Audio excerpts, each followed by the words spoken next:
देश के एक महान संत हुए जिनका नाम था ऋषि मार्कंडू, जिनके नाम पर मार्कंडू पुराण बना हुआ है। उनके एक ही पुत्र था जिसका नाम था मार्कंडेय। ध्यान से सुनना घटना को, इतनी जीवंत घटना कभी कभी सुनने को मिलती है। प्रणाम का परिणाम क्या होता है मैं आपको बता रहा हूं, सनातन परंपरा की प्यारी सी कहानी कहकर। एक ही पुत्र था, संत बड़े गजब के थे। उन्होंने गांव के बाहर अपना एक आश्रम बनाया हुआ था, और आश्रम में जो भी संत ब्राह्मण या जो भी जरूरतमंद लोग आते वहां आओ और आराम से निःशुल्क खाना खा के जाओ, जिसको राम रसोड़ा कहते हैं ना। 24 घंटा उनके यहां चलता रहता था। दिन भर संत आते, भोजन करके चले जाते, और संत की भी कृपा थी, उसकी आर्थिक व्यवस्था आराम से हो जाती। एक दिन उस संत के आश्रम में एक वयोवृद्ध संत आए, भोजन करने बैठे। मार्कंडू ऋषि का पुत्र था जिसका नाम था मार्कंडेय, और वो केवल 8-9 वर्ष का था। उन्होंने बच्चे को जवाबदारी दे रखी थी, बेटा अपने यहां आश्रम में जितने संत आए उनको भोजन परोसा करो।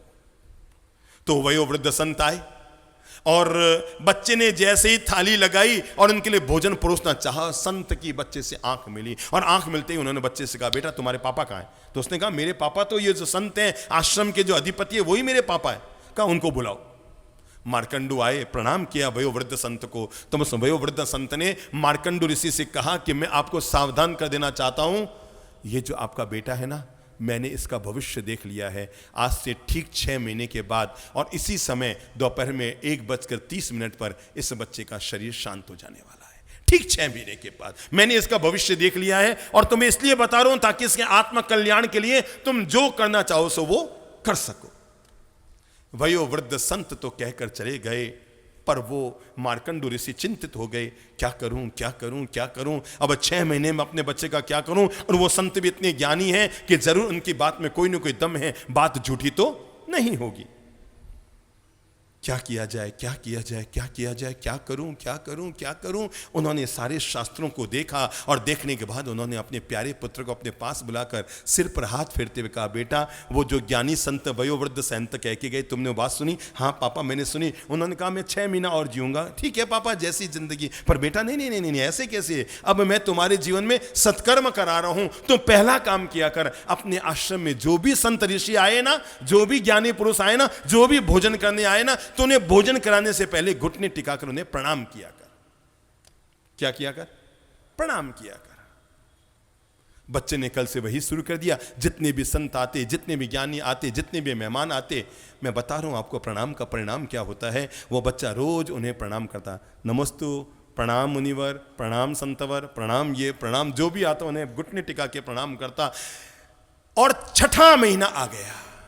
6ठा महीना नहीं, वो तारीख भी आ गई जो तारीख संत कहकर गए थे, इस दिन तुम्हारे बेटे का 1:30 बजे स्वर्गवास हो जाएगा। वो तारीख भी आ गई। माता पिता दोनों चिंतित हैं, पर उन्हें पता था उस संत की भविष्यवाणी को गलत साबित करना दुनिया में किसी के वश में नहीं है, क्योंकि वो जो बोलते हैं वो परम ज्ञान होता है। आज हमारे बच्चे की मृत्यु तय है, 11:30 बजे है, और उस कुटिया में, उस आश्रम में आहार लेने के लिए सप्त ऋषि आ जाते हैं। कौन आते हैं? सप्त ऋषि आ जाते हैं। सप्त ऋषि आते हैं, भोजन करने बैठते हैं। बच्चे का क्या नियम? जो भी आए उन्हें घुटने टिका के प्रणाम करो। वो पहले ऋषि को प्रणाम करता है, प्रणाम ऋषिवर। वो कहते हैं शतायु भव। देखना आगे। वो दूसरे ऋषि को प्रणाम करता है, ऋषिवर प्रणाम। तो वो भी क्या बोलते हैं? शतायु भव। वो तीसरे ऋषि को प्रणाम करता है, वो भी बोलते हैं सता। चौथे को, 5वें को, 6ठे को, और जैसे वो 7वें ऋषि को प्रणाम करते हैं, बच्चा प्रणाम करता है और ऋषि के मुंह से निकलता है शतायु ब्रैक। अरे ऋषियों तुमने ये क्या कर दिया? अरे जिसको तुमने शतायु भव का आशीर्वाद दिया है वो तो विदिन 1 घंटा में द एंड, इसकी तो मृत्यु होने वाली है। अरे अपन लोगों का दिया गया सारा वचन व्यर्थ जाएगा। सप्त ऋषियों की वाणी आज गलत साबित होने वाली है। ये शतायु नहीं, ये 1 घंटे का मेहमान है। ऋषियों ने निर्णय लिया, ऋषियों ने मीटिंग की, हम यहां पर भोजन नहीं करेंगे। अरे हमारा आशीर्वाद व्यर्थ नहीं जाना चाहिए। क्या करें क्या करें क्या करें? सप्त ऋषियों ने निर्णय लिया। ये कहानी तो वैदिक कहानी है, पर जिंदगी के लिए प्रणाम का परिणाम क्या होता है मैं आपको बता रहा हूं। और तब सप्त ऋषियों ने निर्णय लिया, वो गए मार्कंडू ऋषि के पास और जाकर कहा कि हमने तुम्हारे बेटे को शतायु भव का आशीर्वाद दिया है, हमारा आशीर्वाद व्यर्थ नहीं जा सकता। पर सातवां ऋषि कहता है ये तो 1 घंटे में शांत होने वाला है, मृत्यु होने वाली है। सप्त ऋषि कहते हैं इस बच्चे को लेकर ब्रह्मा जी के पास जाएंगे। कहां जाएंगे? ब्रह्मा जी के पास जाएंगे। ऋषि से अनुमति मांगते हैं, उसकी मां से अनुमति मांगते हैं, हमें इस बच्चे को ब्रह्मा जी के पास ले जाने दो, क्योंकि हमारा आशीर्वाद कभी व्यर्थ नहीं जाता। बच्चे की उम्र कितनी बची अब? 1 घंटा, और 1-1 घंटे में 1-1 मिनट कम होता जा रहा है। माता पिता सोचते हैं इसकी मृत्यु तो सामने है ही, चलो सप्त ऋषियों के हवाले करते हैं, शायद इसकी आत्मा का कल्याण हो जाए। सप्त ऋषि लेकर के जाते हैं उसको ब्रह्मा जी के पास, ये कहने के लिए कि हमने इसको शतायु का आशीर्वाद दे दिया, अब क्या किया जाए। जैसे वहां पर जाते हैं, जाते ही ब्रह्मा जी लेटे हुए हैं, सप्त ऋषि जाते हैं, ब्रह्मा जी को जगाते हैं, बहुत जरूरी काम है। वो कुछ बोले उससे पहले बच्चे का क्या संस्कार, जो भी सामने आए उसको घुटने टिका के प्रणाम करना, और बच्चा झट से आगे जाता है और ब्रह्मा जी के चरणों में घुटने टिका के प्रणाम करता है, ब्रह्मदेव प्रणाम। और जैसे वो कहता है ब्रह्मदेव प्रणाम कि ब्रह्मा जी के मुंह से भी निकल जाता है क्या, शतायु।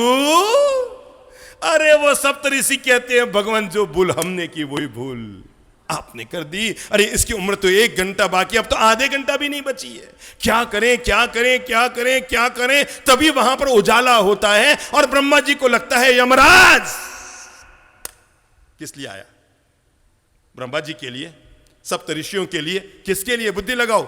यमराज वहां प्रकट होता है, किसके लिए, उस बच्चे को ले जाने के लिए। और जैसे ही यमराज आता है वो ढूंढता है कि वो बच्चा जमीन पे नहीं मिल रहा है, यहां कहां ब्रह्मलोक में आ गया, और वो बच्चे को ले जाने के लिए आता है। और जैसे ब्रह्मा जी के सामने आकर प्रकट होता है यमराज, बच्चे के तो झट से वही आदत, जो मिले सामने उसको घुटने टिका के प्रणाम करना, और वो सीधा जाता है यमराज के पास और जाकर कहता है यमराज प्रणाम।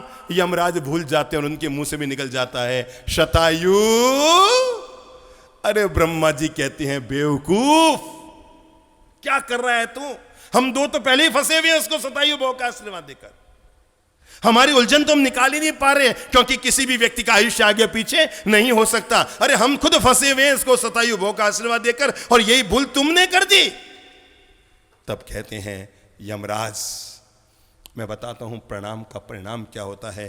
तब यमराज, ब्रह्मदेव और सप्त ऋषि वहां पर बैठकर मीटिंग करते हैं, और मीटिंग करके तब ये निर्णय करते हैं चाहे जो कुछ हो जाए पर इस बच्चे को दिया गया आशीर्वाद मिथ्या नहीं होगा।